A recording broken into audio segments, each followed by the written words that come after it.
Hello, my name is Miss Jennifer, and I'm going to read to you the story of Snow White and the Seven Dwarfs. I hope you enjoy it. Long ago, in a faraway kingdom, there lived a lovely young princess named Snow White. Her stepmother, the queen, was cruel and vain. She hated anyone whose beauty rivaled her own, and she watched her stepdaughter with angry, jealous eyes.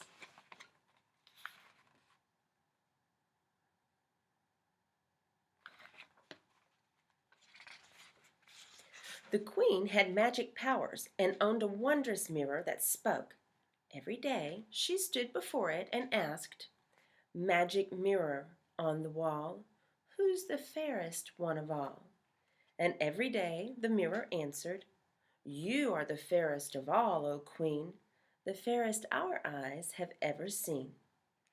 As time passed, Snow White grew more and more beautiful, and the queen grew more and more envious.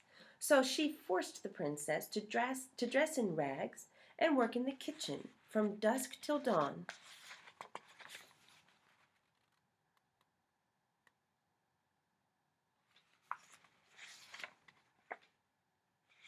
Despite all the hard work, Snow White stayed sweet, gentle, and cheerful. Day after day she washed and swept and scrubbed, and day after day she dreamed of a handsome prince who would come and carry her off to his castle. One day, when the queen spoke to her mirror, it replied with the words she had been dreading. "Fair is thy beauty, Majesty, but hold, a lovely maid I see, one who is more fair than thee, lips red as a rose, hair black as ebony, skin white as snow." "Snow White!" shrieked the queen. "She must be destroyed."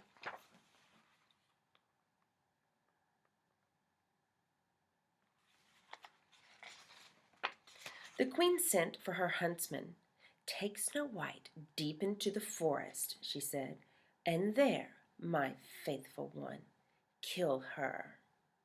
The unhappy man begged the queen to be merciful, but she would not be persuaded. "Remember my magic powers," she warned.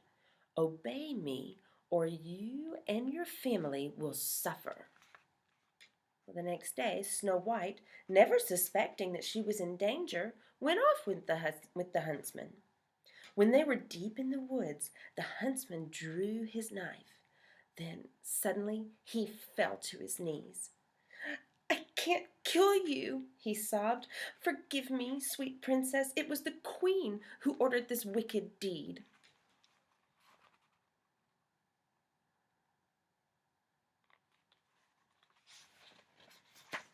"The queen!" gasped Snow White. "She's mad with jealousy," said the huntsman. "She'll stop at nothing to destroy you. Quick, run away and don't come back. I'll lie to the queen. Now go, run, save yourself." Well, frightened, Snow White fled through the woods. Tangled branches tore at her clothes. Sharp twigs scratched her arms and legs. Strange eyes stared from the shadows.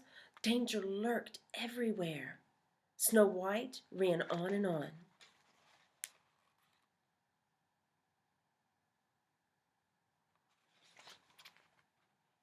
At last, Snow White fell wearily to the ground and began to weep. The gentle animals of the forest gathered around and tried to comfort her. Chirping and chattering, they led her to a tiny cottage. "Oh," said Snow White, "how sweet! It's just like a doll's house." But inside, the little tables and chairs were covered with dust, and the sink was filled with dirty dishes. "My," said Snow White, "perhaps the children who live here are orphans and need someone to take care of them. Let's tidy everything up. Maybe they'll let me stay and keep house for them." The animals all helped, and soon the place was spick and span.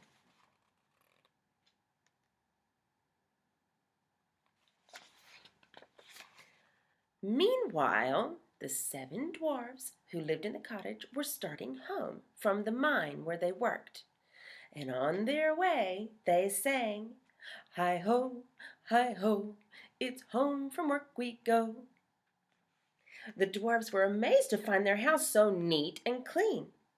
They were even more amazed when they tiptoed upstairs and saw Snow White. "A sleeping a sleeping girl," said the dwarf called Doc. "She's pretty," said the one named Sneezy. "Beautiful," said Bashful. "Bah," said Grumpy. "She's going to be trouble. Mark my words."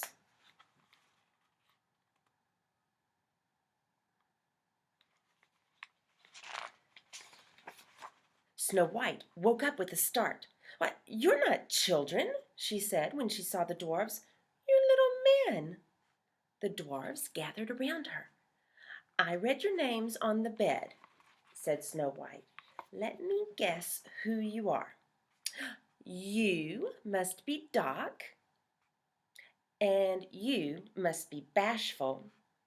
Then there's Sneezy, and Sleepy, and Happy, and Dopey, and, oh my, you must be Grumpy."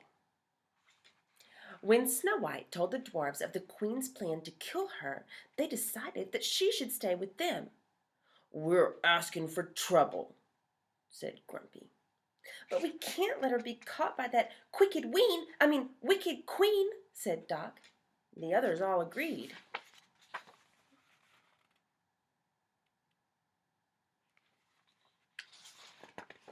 That night, after supper, they all sang and danced and made merry music. Bashful played the concertina, Happy tapped the drums, Sleepy tooted the horn, Grumpy played the organ. Dopey didn't know how to sing or play a tune, but he was very good at wiggling his ears. Snow White loved her new friends, and she felt safe at last. But the queen had learned from her mirror that Snow White was still alive. "This time," she hissed, "I'll finish her." With a magic spell, she turned herself into an old peddler woman. She filled a basket with apples, putting a poisoned apple right on top. "One bite," she cackled, "and Snow White will sleep forever. Then I will be the fairest in the land."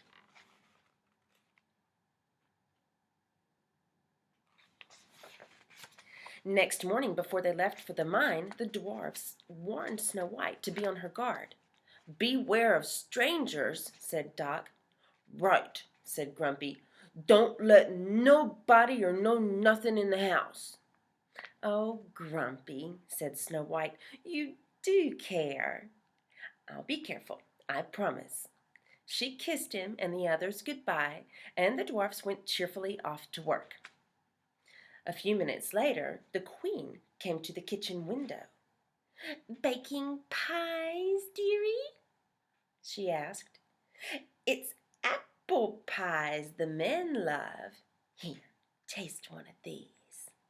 She held the poisoned apple out to Snow White. Snow White remembered the dwarf's warning. "But what harm can a poor old woman do?" she thought. "And that apple sure does look delicious." She bit into the poisoned apple. Then, with a sigh, she fell to the floor.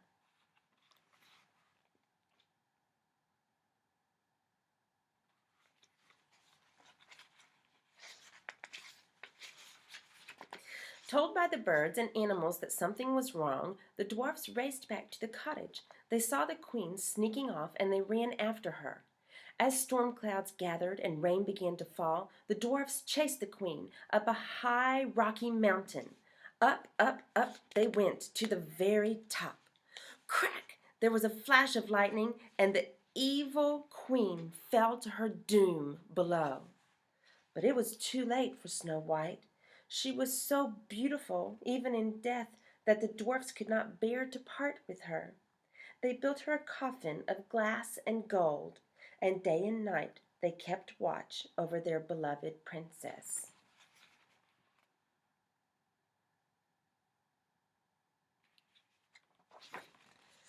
One day, a handsome prince came riding through the forest.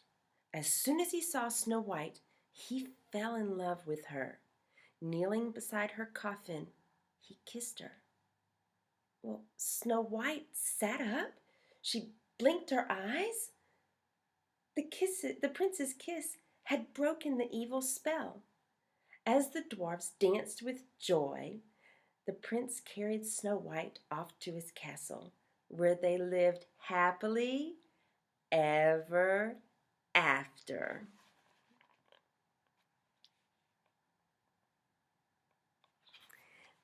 The end.